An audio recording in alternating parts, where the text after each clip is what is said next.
across America, there is a serious 911 emergency crisis. 911 calls to police and firefighters, who are our nation's domestic army, and the same troops who will be called upon to respond to the next terrorist attack, are going unanswered. At least 2/3 of the nation's fire departments are understaffed, according to the National Fire Protection Association, which sets firefighting codes and standards.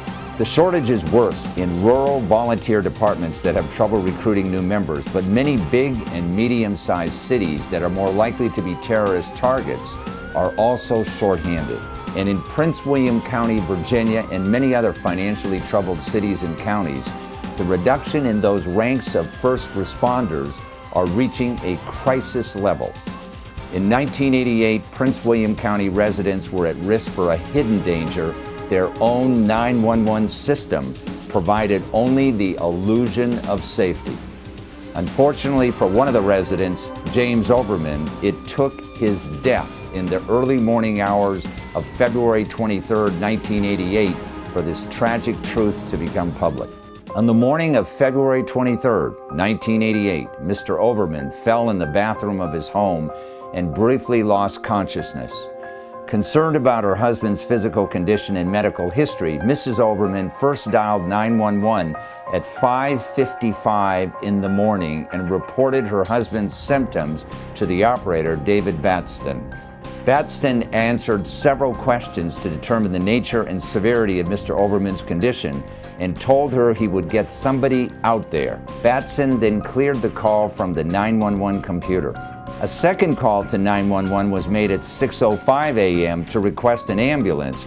This time a different operator answered the call, and after hearing a description of the symptoms, said that she would send someone out. She classified the call as ALS sickness, ALS denoting advanced life support. The call was forwarded by computer to the Prince William County dispatcher. When the dispatcher received the call, no ALS ambulances were available anywhere in the county. Following the county's 911 procedures, the dispatcher called 5 stations, each progressively further from the Overman's home, before a response was received from the Dumfries Triangle Station 3, which responded at 6:24 a.m. and dispatched an ambulance. At 6:34 a.m., Mrs. Overman made a third call to 911 and told a third operator that her husband had stopped breathing. Mrs. Overman was never told that no ALS equipment or personnel were available to assist her. At 6:37 a.m., approximately 32 minutes after the first call requesting an ambulance, assistance arrived at the Overman home. When the ambulance crew asked for ALS assistance, they were told no ALS units were available. Mr. Overman had no pulse and no blood pressure when the Dumfries BLS crew arrived. ALS treatment was finally administered when Overman arrived at 6:59 a.m. at the Potomac Hospital. He was pronounced dead at 7:21 a.m. from a heart attack. Prior to February 1988, a county Blue Ribbon Commission reported that some volunteer company rescue crews routinely abandoned their stations before the paid crews came on duty at 7 a.m. to enable them to get to their regular places of employment on time. A July 1987 report of the county's emergency medical directors noted a significant gap in ALS coverage between the hours of 5 a.m. and 7 a.m. and called the gap the window of vulnerability. Today, the Insider Exclusive examines the severe crisis in America's 911 emergency services network in America's 911 crisis, and the courageous efforts of Chuck Roberts, partner at Charles B. Roberts and Associates, in representing Mrs. Overman, as well as all the citizens of Prince William County, Virginia, to correct and to improve this serious crisis in the emergency 911 services in the county. When Chuck agreed to represent Mrs. Overman, he realized he was going to have to sue all 12 of the fire and rescue departments that serve Prince William County, including all of the fire and rescue chiefs and the 911 dispatcher who received the Overman call. He also realized that the doctrine of sovereign immunity is alive and well in the state of Virginia, and that all of the defendants would likely be immune from liability. Unless, of course, he could prove the defendants committed gross negligence. That is, their acts or omissions showed an utter disregard for caution and the safety of others. He also quickly realized that he could not file suit in Prince William County Courthouse because the jury pool would be the friends and neighbors of the 12 fire and rescue departments and the volunteers who staffed the firehouses on the weekends and the weekdays between 5 a.m. and 7 a.m. Once his firm filed suit and all the local newspapers began placing the story on the front page, as a result, his firm began to see a significant downturn in new clients.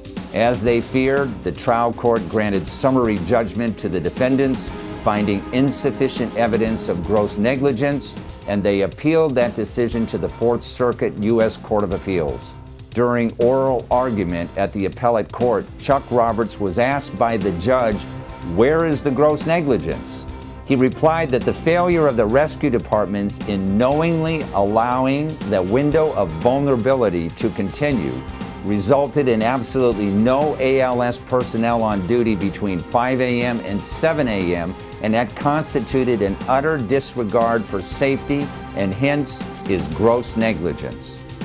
The appeal was denied and the case was dismissed. Tragically, Mrs. Overman became a victim of our government twice. First, the county government failed to honor their commitment to send qualified medical help. And then second, the judicial system of the federal government failed to compensate her for the gross failure of the local government's ineptitude.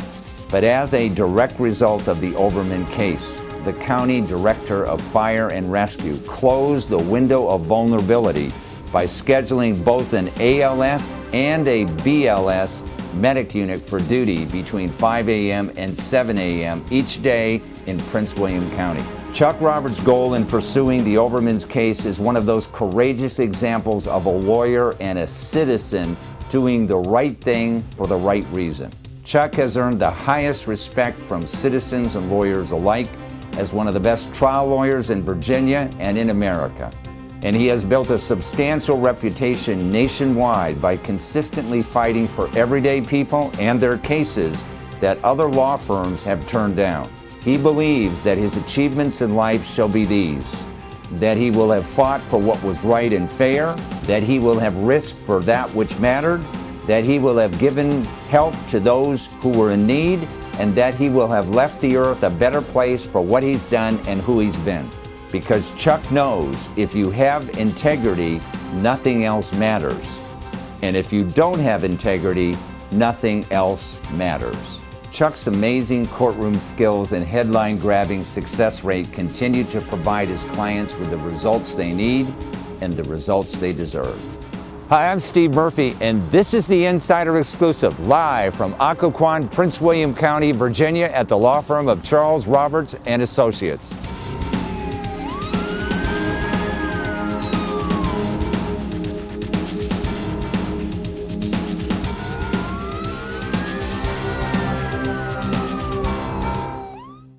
It is my great pleasure to introduce Chuck Roberts to the show. Welcome to the show, Chuck. Thank you very much, Steve. It's a pleasure to be here. We're going to be talking about a case today, the Overman case, Yes. where a gentleman, James Overman, unfortunately died Yes. because the 911 service that was available was really not sufficient enough to help him out. Tell us, our audience, a little bit about this case and what happened. Mrs. Overman came into our office and explained to us the tragedy that occurred at her house. In February 23rd, her husband fell and went unconscious, fell on the ground. She called 911. She waited for over 42 minutes for an ambulance to arrive. The ambulance that arrived here in Prince William County was not an advanced life support ambulance. It was a basic life support vehicle. It was not equipped to handle a heart attack victim. So the ambulance crew literally picked up Mr. Overman, took him to a local hospital, and about an hour and 4 minutes after he had his heart attack, he was pronounced dead at Prince William hospital. It was a failure of the 911 system here in Prince William County. Now, a lot of people would have just kind of written that off. Yes, sir. You know, they would have thought, well, my husband was going to die, wasn't in good condition, whatever, but she decided to come to you to seek justice. Yes. Why? I'm not sure why she picked her law firm. I'd like to think that she knew we were going to do a good job for her. Yeah. But she definitely thought something was wrong with the system. Well, I think the average person would say, Steve, that it is not right. Yeah. Something is wrong when you wait for 42 minutes for an ambulance to show up, and then it's the wrong ambulance.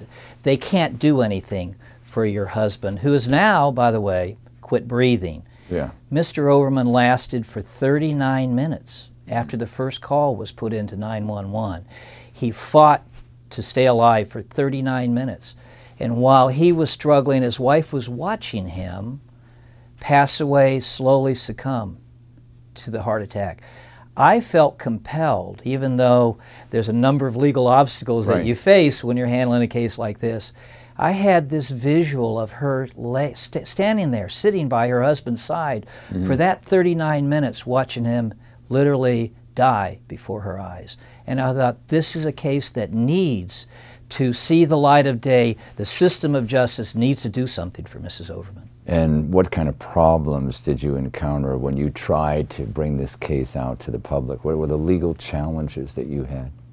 Well, if you've been doing personal injury work for a while like I have, you know that when you're going to sue the county, you're up against something called sovereign immunity. Sovereign immunity is an old doctrine that was carried over to the United States from the days when you weren't allowed to sue the king. Unfortunately, that doctrine has found root here in America, and so the basic rule is that local governments, the federal government, have sovereign immunity. The average person is not allowed to sue. But in Virginia, there's an exception to that rule. That exception is if you can prove gross negligence on the part of the government, then you can maintain an action and get compensation. Another challenge you had, who were the defendants in this? We sued Prince William County government. Yes. We sued all 12 fire and rescue companies here in Prince William County. We sued the private dispatch operator and dispatch system here in Prince William County. We literally sued everybody that was affiliated with the 911 response including the person who answered the phone. Including the dispatcher who answered the phone. Now, a lot of people might think, well, wait a minute. Some of these people are volunteers. They were giving of their own free time, and here you are suing them. And they think that's not the right thing to do. And you had some fallout from that, didn't you? It was a very unpopular decision on part of our law firm to sue literally all the fire and rescue companies here in Prince William County. Because you were on page 1 of all the local papers for a while. It was the highlight of the newspapers for the entire year and a half that we pursued the case. Yes. So here you are up against kind of an unpopular thing to do, but you're doing it on behalf of someone and all of the citizens of Prince William County, because they would all be vulnerable to this same lack of services that wasn't there, right? Absolutely. It was something that needed to be brought to the attention of everyone in Prince William County, and hopefully through a show like this, brought to the attention of everyone that sees this show in the entire United States. Yeah. What happened with the case? Well, we filed suit in the Eastern District of Virginia Federal Court. We sued in federal court, obviously, because we didn't want to go and get a jury here in Prince William County because the odds were already stacked against us. So we sued in federal court. The trial judge granted summary judgment for the fire and rescue companies. For our audience, what does that mean? Well, summary judgment means we didn't have a trial. Yeah. It means the judge said, as a matter of law, we didn't overcome that obstacle of sovereign immunity. We didn't provide enough evidence that convinced the judge that there was gross negligence. Yeah. And so the judge granted judgment as a matter of law. We took that up to the Fourth Circuit Federal Court of Appeals. I argued the case in front of the Federal Court of Appeals. The county had an attorney, all the fire and rescue people had an attorney, and so the matter was taken up on appeal. The Federal Fourth Circuit Court of Appeals sustained the trial judge's decision to grant summary judgment to the defendants. And so we also were not successful at the Federal Court of Appeal. There's one other message I think this sends out is, you know, when we talk about suing volunteers. When a person volunteers for something, he assumes responsibilities. You cannot volunteer for something and sit on your rear end and do nothing and watch someone die, for example. So you are liable. You know, even though you're not being paid, even though you're spending your time not being paid, you are assuming responsibilities. And I think this case sends that message too, doesn't it? It sends the message that you should be responsible and be careful, but also most of the volunteers, I think, that are involved in EMS realize they have sovereign immunity. Yeah. So from a governmental perspective, the government knows that they have to make a pretty bad mistake before they're going to be held accountable. This window of vulnerability in Prince William County has been closed, meaning it has greatly improved as a result of this case and other ones like it, but I'd like to say mainly of this case. And we have with us today a gentleman by the name of John Brandup, Right. who is the former chief of Chancellorsville, what is it, Fire and Rescue Department. That is correct. Who's also trying to bring that county up to the level that Prince William has right now. So let's bring John on right now.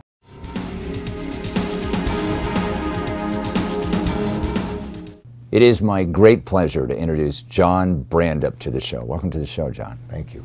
You were a retired, you were a captain, a fire chief. Fire captain. And you were in charge of the volunteers over in Chancellors, correct? I was in charge of one of the volunteer stations in Chancellor, Volunteer Fire and Rescue, yes. And one of the reasons we have you here today is your county that you were involved with over there, which is 2 counties away Spotsylvania from County. Spotsylvania, has the same kind of problem that Prince William County had years ago, in the sense that there is this window of vulnerability where there's a time period every day or on the weekends where people, when they call into 911, they're not going to get any assistance, are they?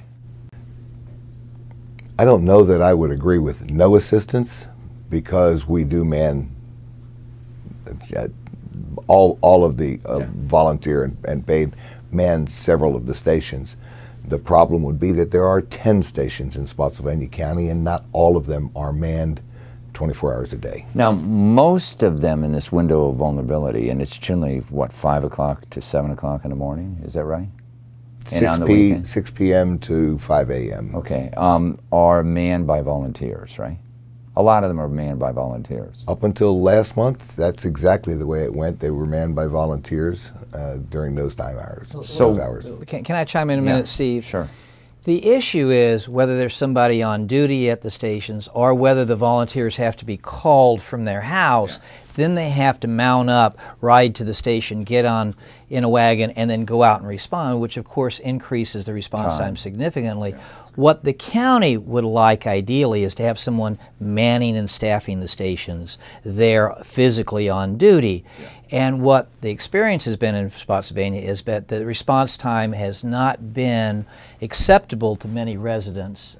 And I think that's the backdrop within which Spotsylvania is trying to resolve their issue. So let's talk about solutions, okay? You've got volunteers. That's correct. They have to come forward voluntarily. If you don't have enough volunteers, you're going to have to pay somebody, correct? That is correct. Cities and counties don't have any money. What's the solution? You know, we have a group that formed a coalition, came up with a website, supported the volunteers and the career, and pushed very, very hard, grassroots movement, to get these stations covered 24/7. Okay, when you say push, who are they pushing? How are they doing it? Pushing the county leaders, Yeah. the county commissioners. Going to the newspapers too? Absolutely. Yeah. Absolutely. A website. Yeah. And in defense of the county government, our county leaders, they're doing what they think is right. They're supporting the volunteers. Yeah. They're providing training opportunities. So if you volunteer, you better be doing a good job or get the right training. You absolutely must have to do the right job. It isn't just showing up. And recent years, the changes in the requirements for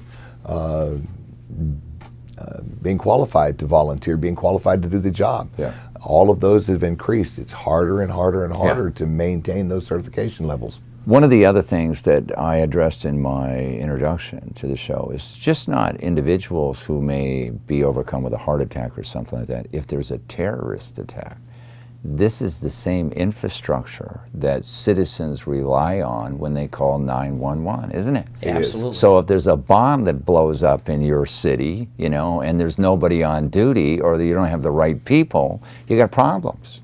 And I'm glad we're doing this show, and I'm glad you could be with us today, because in Spotsylvania, hopefully, because of this show, because of your efforts, because of the Overman case, you know, we will be able to, things will get better there. And I'm very glad you were with us today, and I want to thank you very much for being on the program.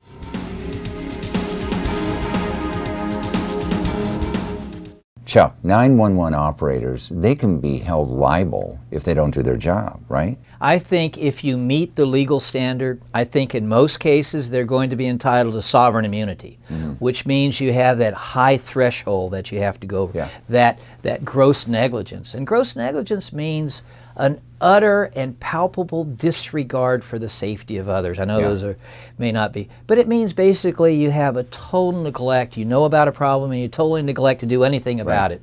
And that's a tough stand. I want to thank you very much for being on the show, Chuck, because this message is going out to America right now. And it should. Thanks for joining us. You can get more information about our guest and the issues at InsiderExclusive.com.